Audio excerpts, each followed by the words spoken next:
यम जो सुखदेव जी महाराज जन्म लेते ही वन की ओर प्रव्रजंत भाग रहे हैं, दौड़ रहे हैं। 12 वर्ष तक श्री सुखदेव जी मां के गर्भ में रहे और जैसे बाहर आए हाथ में कमंडलू लिया और जंगल की ओर वन की ओर भागते हैं। सुखदेव जी के पिताश्री द्वैपायनो बिरह का तर आजुहाव। वेदव्यास जी महाराज बिरह में अपने पुत्र को बुला रहे हैं, पुत्र रुक जाओ, मुझे छोड़ के मत जाओ। देखो दुनिया में हर माँ बाप को लगता है खुद से अपने बच्चे थोड़ा सा भी दूर जाते हैं तो माता पिता खूब रोते हैं, बिरह में तड़पते हैं, अपने बच्चा को बुलाते हैं। जब आप अपनी बेटी का विवाह करते हैं, कन्यादान करते हैं, तब विदाई करते हैं तो उस समय माता पिता दोनों अपने आप को रोक नहीं पाते। क्यों? क्योंकि माँ बाप के लिए उनका धन ही उनके बच्चे होते हैं। माता पिता के लिए बच्चों से दूर रहना सबसे बड़ा, संसार का सबसे बड़ा कष्ट है। फिर भी ये कष्ट को हर माँ बाप सहन करते हैं।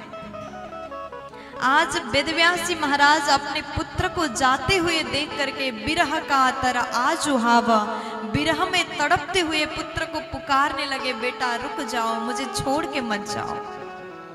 तब सुखदेव जी महाराज विचार करते, अगर एक बार मैं पीछे मुड़ के देखूंगा तो पिता को देखने के बाद मेरा भी मन वहीं लग जाएगा।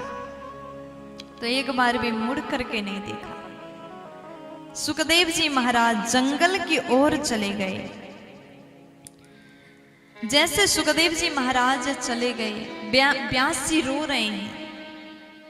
सुखदेव जी मुड़ करके नहीं देखे, लेकिन वन के वृक्षों ने व्यास जी से कहा, महाराज आप तो ज्ञानी हैं, आप परोपकारी हैं, आप संत हैं और आप स्वयं एक पुत्र के विरह में इस प्रकार रो रहे हैं।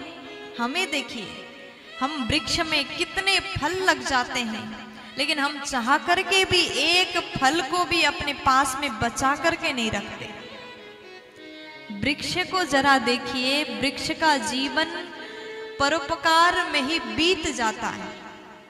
जब वृक्ष में फल फूल आते हैं ना, तो हम लोग उसे तोड़ लेते हैं।